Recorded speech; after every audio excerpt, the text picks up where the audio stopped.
Welcome to our really big show about oranges. Really important fruit, global fruit. I'm going to be showing you some of our artifacts. The Food Museum collection. Look at this collection of juicers, orange juicers, electric and mechanical and squeezing types.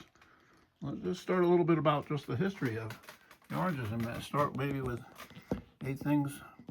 Some of these things I didn't know about oranges. Well, let's have a look at this.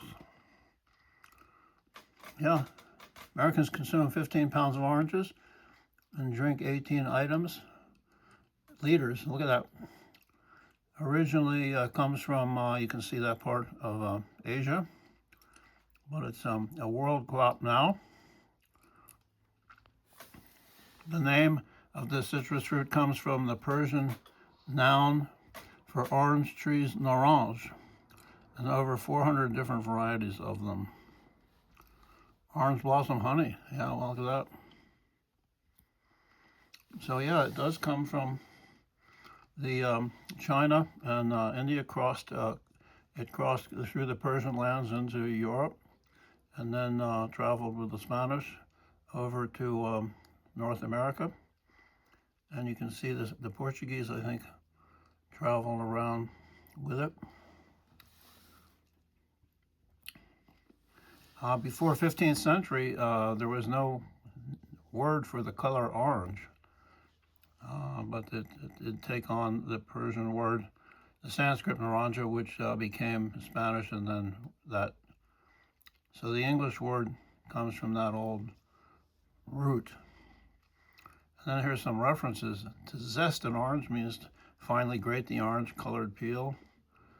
To supreme, to be orange, means to be sincere in your actions. Look at that. Here are the countries that produce the most oranges. Brazil, way big leader in the world. There's some evidence, though, that some of the Brazilian oranges are produced with almost slave labor, and we might get into that in another video.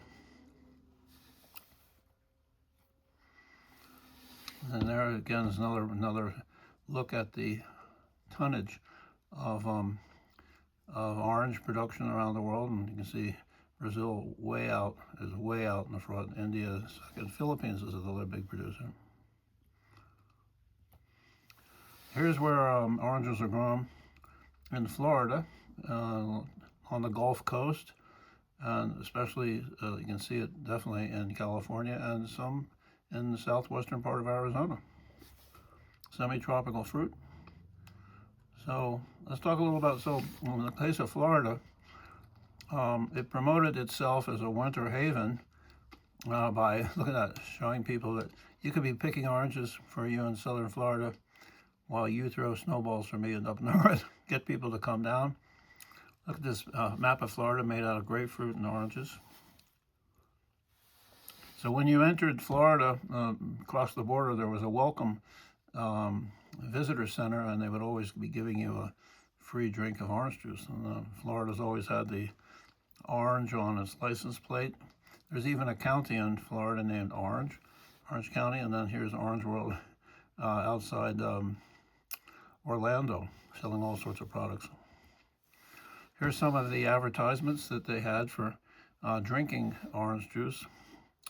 And here's some recipes for drinking it, the orange mocktail, but some other ways to cook with it. So there's lots of things that people use to flavor their meats and their sauces and things.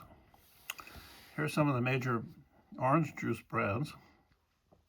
And the whole thing started by 20th century innovations in preservation and trying to go from fresh local to later frozen concentrate to finally not from concentrate, NFC options. And the key industry leaders were Minute Maid. They were pioneered the frozen. Tropicana popularized the not from concentrate, and then Sunkist for their growers in California. Here's a little bit of history of Sunkist. Their producers in California were encouraging people to drink some of the fruit because they had excess fruit, and they promoted and gave these juice extractors, which we just looked at, to people to process their own orange juice. So that's where some of these came from. The California Sun-Kissed Growers Cooperative encouraged people to juice the excess oranges that they were producing and to drink orange juice. So there's some of these. Look at these variety of them. And over here they're showing you how to actually how to peel the orange. See over here in this ad, a healthful habit, it says. Then Minute Maid came along, and they were producing powdered orange juice for the military, and then came up with a process of making concentrate, orange juice concentrate, and freezing it, and then you would buy that and add water. So that was a huge deal, Minute Maid. And then look, there's the Minute Maid stadium in Houston, home of our sports teams. Now a product of, I guess Coca-Cola still has them. Here's an interesting thing from the Saturday Evening Post. This is showing how frozen orange juice was made. There's a factory here. And then there's definitely an explanation. You can pause this video and read some of that if you want. But yeah, people didn't understand that you could freeze orange juice or how it was made, and they were really interested in it. And then in 1947, this Italian-American Anthony Rossi in Bradenton, Florida, south of St. Petersburg in the Tampa Bay area, he came up with this idea of flash pasteurizing, not from concentrate. So yeah, and Tropicana was born, and they would transport it, the product, in these what they call the juice trains. Look at these orange juice trains. And this was a big deal because it was not from concentrate. And the little mascot was Anna, or she was the Tropic Anna, and then it became just Tropicana.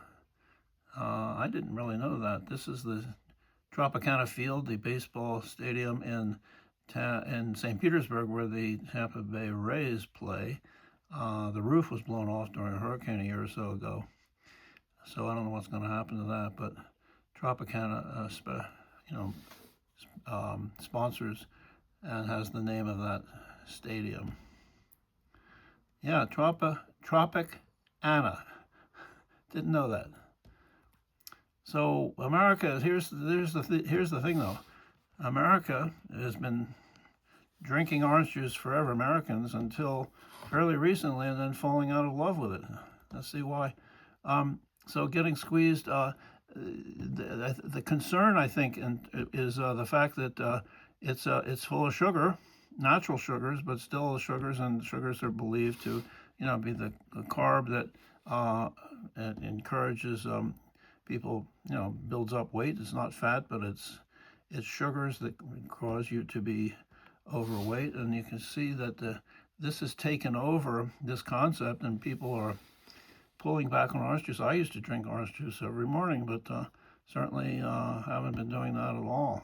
So it's a trend in which orange juice consumption is way down in the U.S. and globally, it appears. Another problem that the orange juice industry is facing, or the orange industry in general, is they're fighting this citrus greening, which is from some sort of an aphid that spreads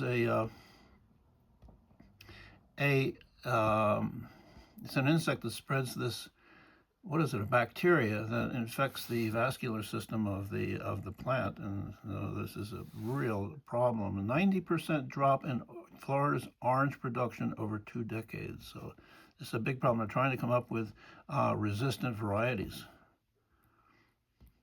Let's look at the art, the orange in art. This is one of the most famous paintings, Portrait Giovanni Arnolfini and His Wife by Janek, 1434, and you can see over there to the behind the bridegroom is oranges on the window, and this is all symbols because this guy, very wealthy, I guess, this is apparently his pregnant wife there, This painting has lots of interpretations, but much of it is about just showing the extraordinary wealth of these people that, and some of the symbols of the wealth was oranges, which were a luxury item at the time and very not available except to the very affluent.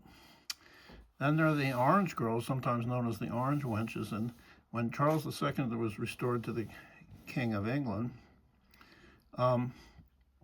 he brought back the theater, which was banned during the Cromwell times, and he encouraged and allowed women to be performers. But before, but before that, there were women out on the street selling different fruit, and oranges was one of them. And then they encouraged the women. Women were hired to sell oranges in the theater between acts, and you can see this whole history of this. And the most famous orange girl was Nell Gwyn, who began as a street vendor, and she developed her voice, the power of her voice, and throwing it as a street vendor, and then she was hired as one of these orange girls, and then eventually her talents were recognized, and she became one of the most famous actresses of the time, but began as one of these orange sellers, and then she went on to be one of the favorite mistresses of King Charles. And she's remembered still today by this apartment building that is the Nell Gwyn House apartment block in downtown London. You can see that there's a statue of her, and there's the statue on the left. I don't know if she's holding oranges or not, but she's got her little King Charles Spaniel dog. Back in this country, they were moving the oranges north in special trains, and then bringing visitors and tourists south, and it became a famous train was the Orange Blossom Special, and it was a very fast, very colorful train that brought people into Florida and promoting the whole experience, including the oranges, and tying in on the beautiful orange blossoms. The orange tree, by the way, has its blossoms. It blooms some blossoms which turn into oranges, but at the same time it's blooming, it also has the ripened fruit. So it was extraordinary different fruit tree. And then out of that special train came the Orange Blossom Special. It became originally, I think, a fiddler's tune, and it starts slow and then moves the fiddler has to move very fast as the train gains speed. And this became a signature song, melody for bluegrass fiddlers, and then Johnny Cash put some words to it and popularized the lyrics to it. Orange Blossom Special. There's a citrus museum in South Korea, in the very southern part of South Korea. They are showcasing their citrus fruits, especially their different kinds of varieties of oranges. Surprisingly, I don't think there's a citrus museum in Brazil. There is one in Florida, though, the Indian River Citrus Museum, Vero Beach. And you can see these exhibits of this very important crop in this area on the Atlantic side of Florida. And this is the kind of thing that we want to put together and link up exhibits like this. There's no National Museum of Food in the United States, but we want to link up exhibits like this with historic places to basically make a national food museum network. And so, because part of what we've always been doing with our artifacts is to help do programs, and so all of these artifacts that we're looking at globally of the orange plant would be part of this effort, and we always are using artifacts to help audiences, young and old, understand about the foods they eat and all that. So, Syracuse University, one of my alma mater. I never really fully understood it, but Their mascot is Otto the Orange, and they're known as the Orange Men, and I guess the Orange Women, the people who play sports. And then here's this Obi character. I think he's some sort of a mascot of South Florida. And also in South Florida, Miami, is the Orange Bowl, which was a holiday bowl. Some of the two best football teams would be playing, and I think that still goes on. Orange festivals around the world. You've got some in Florida, and you've got one in India, a couple in India, for instance. Look at that Indian elephant with made out of oranges, and then the kumquat festival. The kumquat is a type of citrus fruit that it's like a plum, and you eat the whole thing, the skin and all. It's just a great product, and they used to grow a lot of them in Dade City, Florida. I guess maybe they still do, and have the kumquat festival. And then in Italy, during Carnival, they have this historic recreation of the people there. It was a medieval uprising in which people threw oranges at the tyrant guards as they rode past, the king's guards or whatever. And this continues this recreation of this battle of the oranges.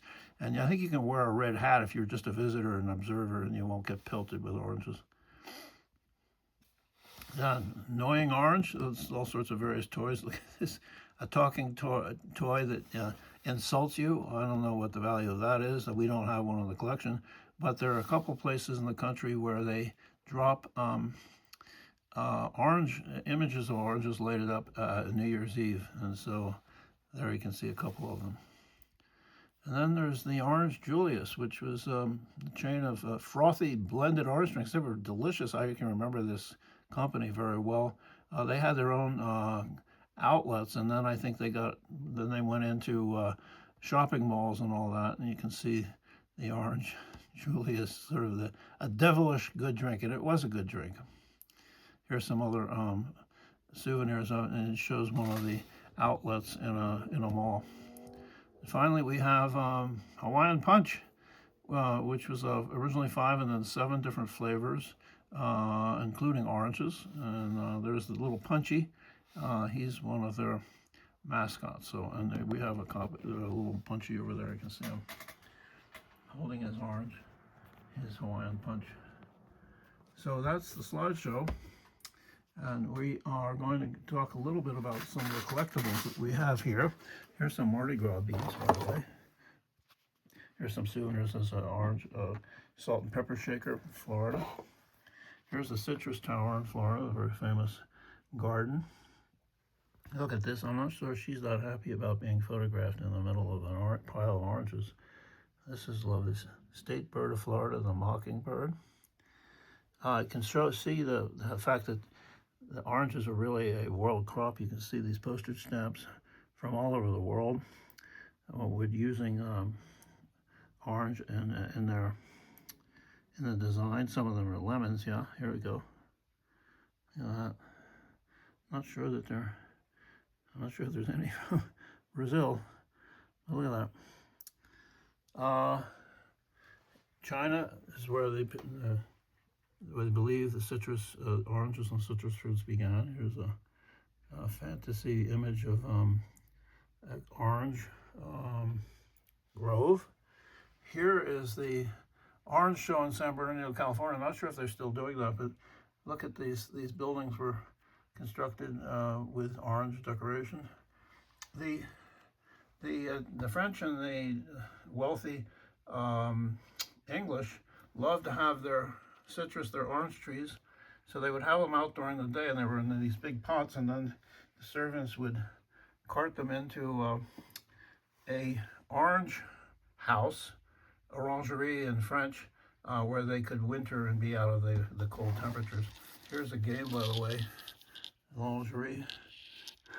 See, because these are huge things that they had to then move back into the houses.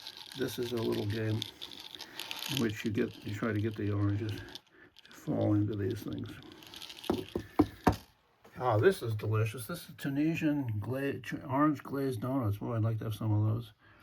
Here shows the the process of picking oranges, in which these bags, and they would then have a bottom that you would unsnap and pour them in. And they would be on these long ladders climbing down. I'm going to show you that in just a second. So here's the picking of the oranges. Look at his little twist, he snaps them off.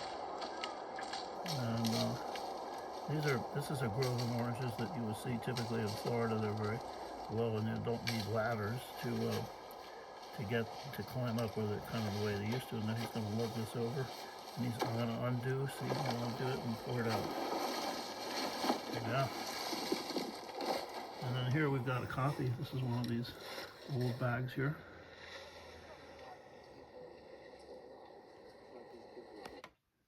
And so you see the snap here, which would undo it. So yeah, that's a real item. Look at this little running guy. And here's different types of oranges. Here's an old ad: drink all fruit crushes. Look at her. Here's a crate label, orange crate label. They don't do it anymore, but this was there's the great designs that came. Here's another one. Look at this. So these are on the end of a wooden crate carrying the oranges to market. Look at all these little fellas tapping into the orange. Here's showing the irrigation in Florida, I think it's California, of an orange field. This is a wonderful old postcard showing exaggerated oranges, and this was sent. These kind of cards were called exaggerated cards, and they were sent back to folks in the East, bragging about how productive the soils and the lands where people had moved. Here's a little Chinese porcelain doll holding an orange plant. Here's a Happy New Year orange images, Chinese New Year. This is a wonderful little model of an orange plant. Here's an ashtray, Florida brand. All sorts of other. This is a little guy who's, let's see if we can get him walking. Slow walker. There he goes. Yeah, this was interesting. In the turn of the century, 20th century, people were making novelty ice cream things and having parties with them. This was an orange. It's a pewter mold. They came in all different fruits. You would put the ice cream in there. Maybe it would be orange ice cream, and you would freeze this and then open it up, and it would get it out, and you would have a bowl full of fruit and orange fruits. Let's just move over here. All these different juicers. This one I think is wonderful. You turn it, and it turns the orange and then presses it down there. Otherwise, these are just literally just squeezing down. I think this is, I love this design on that one. Then you have all these. This one is unusual. Put the orange in there and then you squeeze it that way. There's a couple of electric ones. Look at that. So yeah, these are fun things to collect. But the larger message is that to get people to think about the foods they eat. So there's bigger messages about this, and we've always done programs with students particularly, and we would get them to say what are these various things made out of. This one's like a solid stone and cloth, and we have candles, and then which ones are the real ones, so to get them to think about the properties of things. Here's a wonderful one that opens up. So yeah, so thanks for joining us on the Big Orange Show. If you like these videos, you can always subscribe to see more of them. You can leave us messages. You can tell your friends about them.